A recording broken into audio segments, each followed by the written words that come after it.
We're here with Jesse Smith. Jesse, can you tell everybody where you're from and what shop you work at? Yeah, my name is Jesse Smith, and I own Loose Screw Tattoo in Richmond, Virginia.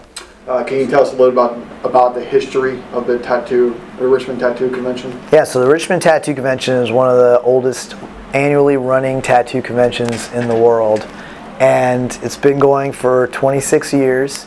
And even prior to that, in 1988, there was actually a tattoo club that was right here in the same hotel, and it was just a bunch of tattoo artists who would get together and just kind of share secrets and ideas and tattoo tips and stuff like that.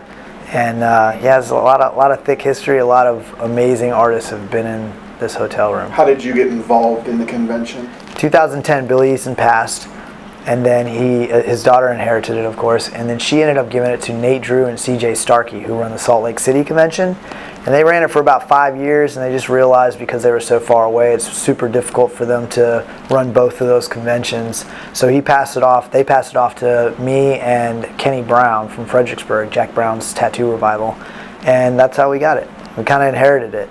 Nowadays, especially this weekend, the London convention's going on. I think there's a convention somewhere else in the States, and this convention. There's a lot of tattoo conventions going on simultaneously. I think Westchester is going on. I think Westchester, yeah. But the London, everybody's at London shows. Everybody is, yep. What separates Richmond from a lot of the other shows? I think the thick history for sure. I mean, the Richmond Tattoo Convention is a lot older than the London Convention. I believe the London Convention started in 2008-ish, somewhere around then. I'm not totally sure, but I actually lived in London back in 2001, and there was no convention at all. So this convention is at least twice as old as the London Convention. But as the years went on and more conventions were establishing themselves, London being one of them, they started kind of like spreading out all the talent. Back when this convention was going hot, it was like all the talent was coming here. There was only, maybe 8 tattoo conventions in the entire world at that time. So a lot of stuff's going on. Nowadays, I think the thing that makes this show a lot different is, one, the two guys who are running it, myself and Kenny, we give a shit, and I'm not saying that other tattoo conventions don't give a shit, but you can kind of see there's a difference between tattoo conventions here. There's the ones that are ran by artists who give a shit, and then there's ones ran by people who are just trying to make money, and you can just feel it when you're there. You can look at the quality of the artists that are there. You can look at the quality of the way that everything is thrown. There's tattoo conventions that are thrown for the attendees, and then there's tattoo conventions that are thrown for the artists, and we try to do a good balancing between the two of them. You guys do an excellent job of being inviting to family. Yes. How did you, a lot of conventions don't really recognize that kids are going to be in here, and I think it's cool you guys have an entire setup outside for kids. How did you guys kind of come up with that idea? Why did you guys kind of put that in place? I don't really even know. I think we started, I knew that when we took it back to this hotel, because so CJ Starkey and Nate Drew, they actually took it to the convention center for 5 years. And when we ended up taking it over, we brought it back to the hotel. We just felt like this was the place it needed to be. And when we took it back to the hotel, I just remember it being, I remember everybody saying that there wasn't enough space to throw the convention, and I always wanted to bring in more of a kind of a street art entity to the convention. I had all these ideas that I was always like, man, if I ever had a convention, that's what I would do. So I wanted to do stuff outside, and everything just kind of fell into place. We had a little bounce house for the kids, and we had the street art, what we call it the live art for charity, and then we've got our bands and all that stuff, so that keeps the situation where the bands aren't in with the tattoo artists, so they're not getting all pissed off. So it's just, a lot of this just kind of fell into place like a little puzzle of trying to figure out how to keep the artists happy, but keeping the attendees happy as well. And in order to keep the attendees happy, you got to keep the kids happy. If you keep the kids happy, then they're going to be happy. You own Loose Screw Tattoo, correct? Yeah. In Richmond, Virginia. Yeah. I think a lot of people are familiar with your style of, I'm not going to say cartoon. I know new school is the most commonly referred to term. I love looking at your Instagram posts because you have full stories about your tattoos. Like full, like almost fairy tales. How do you come up with those stories? How much time process do you take to put those stories together? So I've got this. So back in like 2008, 2009-ish, somewhere, it wasn't that long ago, I was just doing these tattoos, and everybody's like, hey, I want a rabbit, or hey, I want a monkey, and I was doing them, and I was having fun doing them for a while, and eventually I started feeling like they were just kind of shallow. It was like, I like your stuff, can you do a squirrel on me? And so I was like, how do I give these more depth? So what I did is I created this fictitious continent called Carcaeus. And on that continent, I divided into 27 different territories. And what I've done is I've actually started giving those territories to other artists. So now when I tattoo you or somebody else, those characters actually live in a specific place on this continent. And then people like Frank Sinatra and Jason Steffen, we got a bunch of other guys. When they create characters, sometimes those characters interact with my characters. So you might actually be connected to these other collectors just because you've been tattooed by me or one of those guys and our stories collide. So I just felt like I wanted to give more depth to the characters and more depth to your tattoo, because everybody, I don't know, I feel like that everybody wants it to mean something, or they want to go the opposite way. They don't want it to mean anything at all, but I think this is a good way to kind of like merge the two. So, and a couple other things. It's not like this is really, what I'm doing isn't super new. It's definitely something that's been done, just not so much in the tattoo world.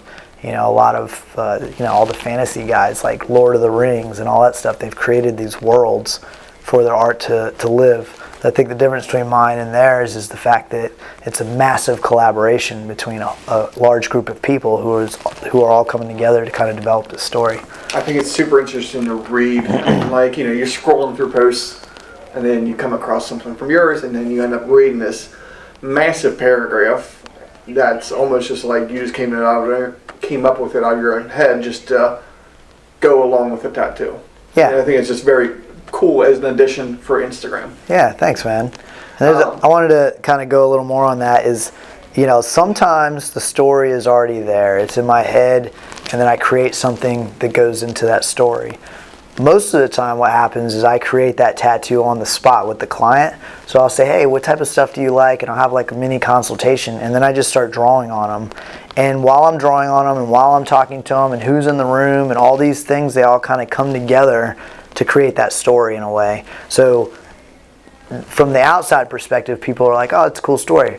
The clients, when they get it, they're like, oh, that was that time when I was drinking that orange juice, and that orange juice is the reason why he has this situation happening with this one. And there's a lot of analogies and metaphors that are happening in there that most of the time the outside person won't understand, but they'll understand on the inside. So I don't know if you ever watched Ink Master. Did you ever watch that? I watched season 1. Okay. When Josh Woods was on it. Yeah. I never watched it again, and I don't have a problem with the show. Yeah. I'm not a fan of the show. Yeah, it's cool. I mean, I see it from a bunch of different angles, and Were obviously. you on the show? Yeah, I was on the show, Okay. and then so I actually competed. You know Anthony Michaels? Mm-hmm. So Anthony Michaels is a guy who was on the show as well, and he's a really amazing artist. But anyways, there was a time when him and I had to do a battle on the show, and then when I ended up losing that battle and getting kicked off, and I wrote a whole story. It was a fictitious story about the character that I did on the show, and then its enemy was Anthony's tattoo and all this stuff. But the way I wrote it was still as if it lived on Carcaeus, but actually it happened in real life on TV, so the audience can actually kind of see everything from both angles as well. Would you go back on the show if you're invited again? Yeah. I love it, man. Enjoyable experience? I honestly, once you kind of get over the reality of reality not being reality on the show, then you can actually enjoy it. When you go on there, the first time I went on there and I'm like, okay, I'm going to try to get on there with integrity, and I'm going to do the best tattoos I can do, and I'm going to try to do what I do. And then you get on there and you realize the producers are like in your ear and talking, and I still maintain my integrity. And then once you see the show from the outside, you're like, this is boring. Nobody wants to see me be a good guy. Nobody wants to see me be like, good job, good job, good job, good job, good job, good job. Oh man, you could have done a little bit more here. They want to see me yelling at you. They want to see you yelling at me. And so then you start realizing the value of controversy, and you start realizing the value of people. Most interactions throughout the day are pretty good and respectful, So we don't want to see that. We want to see something crazy. So now when I went back the second time, I was like, all right, I'm ready. I'm going to play the game. And I just started chopping it up with some of the artists on there, and it just ended up being fun. It's not even reality when you go on there anymore. We often talk about it with artists since we started doing these interviews, and we get a mixture of feedback. Some people have said, the show wasn't what I expected. Some people have said, I had an enjoyable experience. Yeah. Which, I mean, you know what? It's TV. It's not real. Yeah. But at the same time, no, I'm not a fan of this show because I think people like you who are amazing tattoo artists without the show. You got people that go onto the show that get projected into a level of, I'm going to say fandom. Yeah.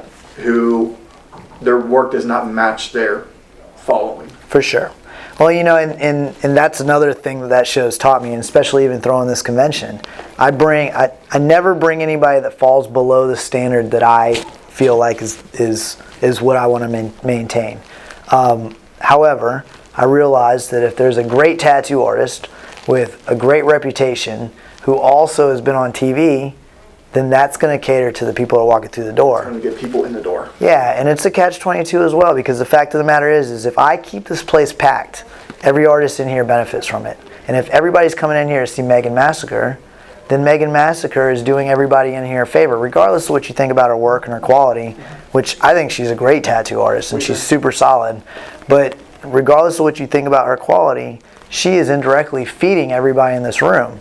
Maybe not directly, but indirectly, Yeah, I mean, I've been walking around the convention the entire weekend, and you see people like Clean Rock, Josh Payne, and Megan Massacre, who have all been on TV. Yep. And people are getting photos, and it's cool because there's people are coming in here to meet the people the artists that they see on TV. For sure. And that's the benefit of the tattoo shows for conventions from my perspective. But, I mean, like, if it helps you, that's good for you. I mean, but it helps you too. It helps all of us, and it's like biting the hand that feeds you in certain cases. And dude, there's been a lot of people who have tried to get in this convention that have been on TV that I don't let in here. I mean, I'm the same as you guys. Like, I want to maintain a certain standard. If I start falling below that standard, I lose my integrity and I lose people's trust in the fact that I'm actually, doing trying to create something for the love of it versus trying to create something for the money. So it's like trying to ride that line. If I throw a convention with all awesome tattoo artists, but the people don't come through the door, this tattoo convention sucks.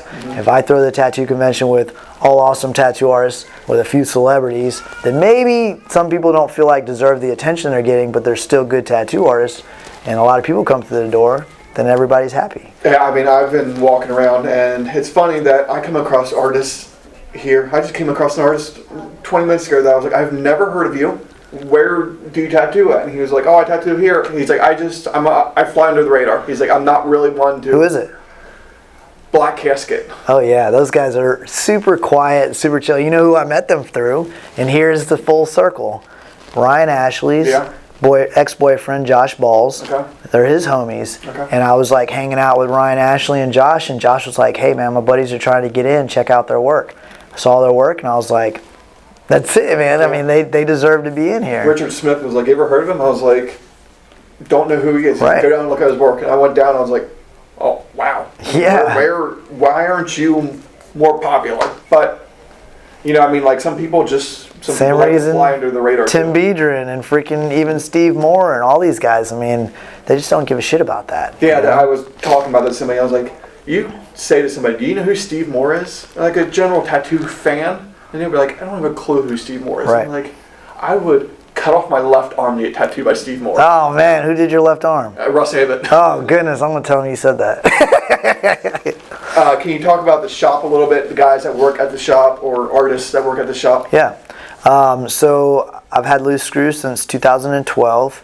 And when I first opened it up, there was 4 of us. And basically it was like a bunch of my friends. There was this girl named Bex, this guy Daniel Farron, and my buddy Jason Steffen, who I've been friends with forever. And we opened up the shop, and originally it's kind of the same scenario that we're talking about with the celebrity thing, right? I opened the shop specifically for an artist.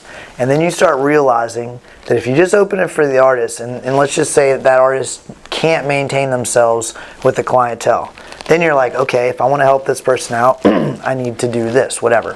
Pay for an Instagram ad or some sort of selling out, whatever it might be. And then when you start getting people through the door, then, you know, these guys start rising up. And it's just like this thing. You got to find this balance of trying to keep your people fed, trying to keep everybody in the convention fed, and what are you willing to do that? Are you willing to get celebrities into your tattoo convention? Are you willing to pay for promotion? Are you willing to be on TV? Whatever it is, it's like increasing the value of everything, but keeping that integrity. But anyways, so I had those 4 guys, and then over the years of doing all the promotion and the TV and all that stuff, I've managed to have a shop full of 9, not just good tattoo artists, but good people. All my guys are super awesome people. And even my staff, I've got like 5 people on my staff, and they're all just good people. I hire, in the same thing with this convention, I bring people in based off of their quality of work and their quality of their personality. If one is more balanced than the other, then they're not going to be in this convention. You know, I want to make sure that when people are here, there's no fights, there's no like kind of snobbery, and it happens. You know, people got their egos, but I want to make sure there's a comfortable balance of everything, you know. Nick Mitchell, he apprenticed underneath you, correct? He actually apprenticed under Daniel Farron. Okay. And then he apprenticed at Loose Screw, though, correct? He apprenticed at Loose Screw, yeah. How did you, so a lot of people know Nick Mitchell and Sean Gardner yep. from their zombie caricatures that they used to do at Hell City, and they used to do them through the mail. Everywhere. At conventions, not just Hell City. Yeah. How did he Hell City's the only one that counts. How did he end up working at Loose Screw? Or how did he end up apprenticing at Loose Screw? So, you know, all of a sudden, I mean, I wouldn't say all of a sudden, everybody was offering these guys apprenticeships. They were freaking phenomenal. They are, the phenomenal artists. So everybody in there working tattoo conventions. So people were like, hey man, you should tattoo, you should tattoo, you should tattoo. You know, a couple years of that, and they're like, maybe we should tattoo. And the crazy thing is they're sitting there drawing these 1-2 hour zombie caricatures for, you know, $75 or something like that. And then they got these tattoo artists who have half the talent as them, getting paid 3 times as much for half the work, you know. So you know, it starts getting in their head and they want to do it. So then, you know, I guess they were actually starting to think about getting an apprenticeship. I don't know. Some people had offered them apprenticeships, and I guess Daniel Farron, he was actually hanging out with Nick at a convention, and he was like, man, we need to bring this guy on the crew. So Daniel brought that idea to me, and I was like, man, I can't handle apprenticing anybody. I was like, I got too much on my plate. I was like, obviously he's more than talented enough to be involved in the tattoo world, but I just can't do it. I said, if it's going to happen, you need to take on that responsibility. And so Daniel agreed, and he ended up apprenticing him. And then Daniel ended up going and opening up his own shop, and Nick stayed. And then I kind of took those guys under my wing and just kind of brought them up from there. What's awesome is both of those guys apprenticed at excellent shops. Nick apprenticed with you. Sean apprenticed down with Frank at Into the Woods. Into the Woods, yep. So, 1 second. We're just going to do some random questions. Okay. Can you name one thing that you love about the tattoo industry and one thing that you hate about it? I can answer that question with one answer for both, and that would be the clients. I mean, I feel like the clients are amazing and awesome, and you know, I definitely have a great group of clients, you know, because my clients let me do whatever the heck I want, and which is crazy. I mean, I'm super lucky to be in that position. But then you've also got the clients who are like, you know, soul suckers. You know, it's like they're missing their appointments, or they're bitching about their deposits, or you know, they're making you adjust a design that's already been adjusted 20 times. So I would say that, you know, the clients across the board, you know, I wouldn't be where I am today without the clients, but sure as heck there's days that I would be a lot better off without some of those clients. This year at the Richmond show, you are doing a seminar. You are hosting a seminar with several tattoo artists and some artists. What made you want to host an educational seminar, and how important do you think those are becoming to the tattoo industry? So back in the days, I used to go to these tattoo conventions, and I there would be seminars, and I'd take every seminar. I love seminars, black and gray, color. I don't care what seminar it is. If it's by an artist that I respect, I take it. I still to this day take seminars all the time. I went to Explorer Conference, the first one. Like I went to Explorer Conference in St. Louis, and yeah. even though I'm not a tattoo artist, it was mind blowing. Yeah, they've got their shit together for sure, and I've always done that. And then as I became more busy as an artist, and probably right around that time the internet started getting involved, I think a lot of artists started getting busier, and you start pre-booking. You know, once people start using the internet and doing everything that way, you start pre-booking. So by the time you get to the convention, you've already got your clients. A lot of times I didn't even realize there was any seminars or anything going on until I got there, and it's like, shit, man, Guy Atchison just had a 2-day seminar. I want to do it. Or so-and-so has a seminar. I can't do it. I owe my client time.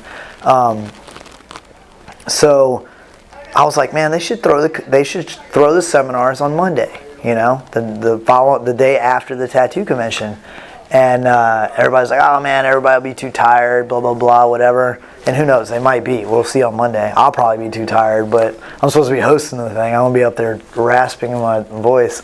But so I just started putting all the pieces together, and it's crazy. Like everything just fell right into place. I mean, we've got 75 people in 2 months and it's probably less than that because we had to put everything together and then promote it. So we got 75 people in 2 months, and everybody seems super excited. The presenters are super excited, and I'm excited. You know, this is something I've been wanting to happen for probably 15 years now, back before the internet was hitting hard. You know, I just remember thinking, you know, this needs to happen. But anyways, education-wise, I feel like every time everybody always asks me, hey, you got any advice for me? You got any advice? I'm like, just learn as much as you can and draw as much as you can. And these situations help inspire that to happen. Can you talk about who's presenting at this year's seminar? Yeah, we've got Jose Perez. We've got Phil Garcia, we got Gia Rose and Dave Koenig. They're representing for the tattoo artist side of things. And then I also brought in this guy named Gary Villarreal. Gary Villarreal is a concept artist. And then I brought in Eliza Ivanova, and she is actually an animator for Pixar. And my goal with this whole tattoo convention is, so when I took it over, it's called the Richmond Tattoo Arts Festival. And I asked my partner is like the one that kind of holds down the traditional side. I'm the one that's a little more progressive. And I said, hey man, I want to change the name. And he was like, oh man, I don't think we can change the name. And I said, all I need to do is just put an and before tattoo and art. So tattoo arts, I need to put it right in the middle. I was like, I want this to be an arts festival. I want it to be a tattoo festival, but a bunch of art connected to it, hence the stuff that's going outside. So my goal is to turn this into just a huge art festival. I've got a bunch of other plans I don't really want to discuss right now, but I've got some pretty massive plans. I want to make this one of the biggest art events on the East Coast. And the Academy is just the beginning. We're doing one day this year. Next year we're going to knock on a couple extra days. And then I've got some really rad plans out. And they're building another hotel right next door. So I think people attending the conventions are you're almost flooded with information. Yeah. That should be so inspiring for you by the time you your leave that you're ready to go back to your shop. Yeah. And just go deep into tattooing again. Well, and the crazy thing is reignite your love for it. Right, and getting people like Gary Villarreal. Nobody knows who he is in the tattoo world. I didn't know who he was either. Have you seen his work? I was outside talking to him. He is awesome. I mean, he could probably draw circles around 99% of the tattoo artists in the world, and nobody knows who he is. And I love the fact that there's a lot of artists here like, dude, I just saw this guy paint some shit outside that I can't even wrap my head around. I mean, this dude's doing drawings. He has this piece where there's like two hands and there's like this rosary beads, and there's this stuff that's called, I can't remember what it's called. It's like a refractive light. It kind of goes through your skin and it glows. It's like when light goes through your ears and glows. I can't remember exactly what it's called. He'd be able to tell you. But it's such a difficult light source to pull off, and he's got it down, man. I mean, it's crazy. Woes, you ever heard of Woes, the panda dude? I mean, that guy's been killing it for years. I mean, he's such a hustler too. I asked him if he could I asked him if he'd come paint here. He painted that canvas. He was already done. I'm like, yo, you want to paint another one? He's like, hell yeah, I'll paint another one. Saw him finish one, and he started knocking out another one. And Yeah. then all the canvases are being auctioned off, and the proceeds are being donated towards a charity. Correct? Local charity, yep. And I try to get all my charities to, I try to do local, and I try to do art kind of driven charities. So the last couple of years we did this place called Art 180. Art 180 gives a lot of artistic outlets to underprivileged kids. Art on Wheels helps the elderly cope with certain things through art. So just trying to give back, man. And I don't need to get paid for that side of things. For me, that side of things, just watching it happen is awesome, you know. Talking about giving back, I should be a DJ. Yeah. Talking about giving back, you participated in a event that took you over to Israel, where Yep. you tattooed victims of horrific events, tragic terrorist bombings. Yeah. Can you talk about that? What impact that had on you? Just kind of explain the trip, and what did you do there? And the impact it had on you. I mean, I know if you had asked me all the places in the world I ever wanted to go, Israel wouldn't have been on the top of that list. But when I started hearing about the project and all the stuff involved, I was like, man, I got to do this. It's like, it actually happened last year, a week after my convention. So I actually had to fly out 3 days after my convention, which was ridiculous. But Nicole Baroness, she invited me. I was like, I got to do this. And I did talk to my girlfriend. I'm like, babe, it's right after the convention. And she was like, you got to do this. And I was like, all right, I'm doing it. And so I committed to it, not really knowing much about it, but I knew that I would be doing this, essentially this very charitable thing. And it was a very selfless thing, aside from the fact that I got a trip to Israel. But it was a very selfless thing, and I was like, I need to do this. A lot of times I feel like I'm always doing stuff for people, but I always kind of benefit from it in some sort of way. And this is like 100%. Me giving my time, I benefited from going to Israel, but I didn't know what the heck I was going to see in Israel. It could have been, a couple of shacks, and people were talking about how dangerous it is and all that stuff. And so I got to see it for myself. But so we tattooed these guys in a museum, and it was an amazingly beautiful museum, and we're tattooing in front of these sculptures and all this stuff, and they're recording us. But the part that was the best about that was I still to this day get emails from the guys I tattooed there, and they're these super emotional emails about, dude, you changed my life. It's like, I cried today because of what you did for me, and that is crazy. It's like, if I could do that shit every year, I'd do it every year. Yeah. I talked to Jim Sylvia a couple weeks ago, and he was saying that, because he went on the same trip, but I think he went the year before you guys. I think he went on the first one that they have ever done. And he was saying that, like, you go out there, you don't have any idea what to expect, and apparently the government or the media out over there puts out a national request for people who want to participate. How did they? So I know on your trip, I believe Russ went, and I believe Big Me's went, maybe? Big Me's. And I think Megan Jean Morris went. Megan Jean, Bob Terrell. So you got a bunch of artists with drastically different styles. Yeah. How do they connect you with the client just to make sure that the client is...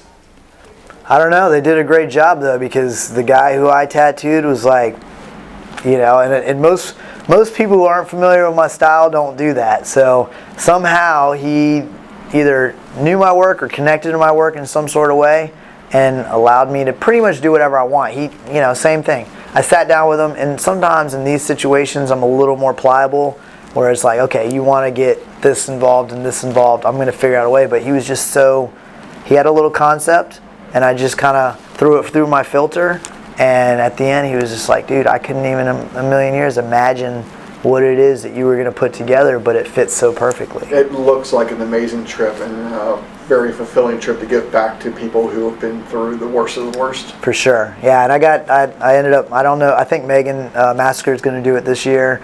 Nicole just hit me up and was like, who do we need to get in there? And Megan was one. And Megan and I were hanging out in Columbia, so I really got to know her on a different level. And the other thing about that, is when you're in those situations, they're very giving situations, and nobody's financially benefiting from it, and it's just you know, when you're hanging out with Megan, Gene Morris, and Bob Terrell, and Russ Abbott, and all these guys that went over there, Meese and all those, it's like you get to see them on more of a human level. You know, a lot of times when you're in these situations and there's fans coming up and, you know, and there's all tattooing the whole time. You're all tattooing. We're over there for a week.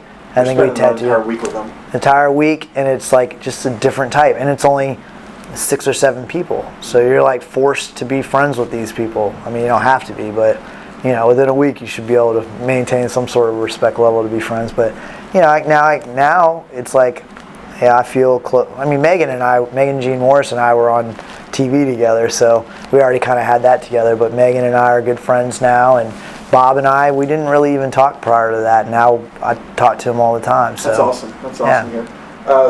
So I'm going to wrap this up so you can get back to the convention, because I know there's probably chaos out there without you. Nah, that's good, man. Can you talk about what you're doing for the rest of 2000 or the remaining 2018, beginning of 2019? If people want to get tattooed by you, how should they reach out to you? Yeah. And stuff like that. So for the rest of the year, I don't have many plans. I think on Christmas Day, my girlfriend and I are going to fly out to Germany. My father's been living over there for 27 years. So I'm going to go visit my dad, and I think I'm going to hang out in Europe for about a month and do some tattooing out there. I'll probably hang out with Victor Chill, Amy Mymouse. Have you met her before? Yep, I was talking to her today. Go hang out with her, Ralph Nonviler, like, you know, all the usual suspects over there. I'm just going to jump around and say hi to everybody and do a little bit of tattooing. And that's the only thing I have on my plate right now, which is very comfortable for me. It's like I'm about to be on vacation right soon, but as soon as this convention's over, I'm going to be on vacation for the next couple months until that trip happens. Vacation as in like normal day. I'm not actually going anywhere. But yeah, if anybody wants to get tattooed by me, they can go to jessesmithtattoos.com, or they can go to @JesseSmithTattoos on Instagram. Basically, the whole internet's @JesseSmithTattoos. And yeah, hit me up. Cool. Well, we appreciate it. We're huge fans of your work. We are very grateful for you to invite us to this convention. Yeah, man. It's the first time that I've attended the convention. I know the other admin for Tattoo Snob has attended in the past, and he had nothing but great things to say about it. Yeah, when did he come? It's been years. It's been, I think it was 2005, 2006 time frame. And that's your brother? Mm-hmm. So I don't know if you knew this, but these pins here that I only have one because I've been giving them away. But essentially what we've done is from 1993 to 1999, I think it is, you get a gold one of these. If you work the convention from 2000 to 2005, you get a silver one. In 2005 to 2010, you get a copper one. I don't know what color this one is. And then we've also got one that's got CJ Starkey and Nate Drew, and that's when they took it to the convention center. We have that for those 5 years.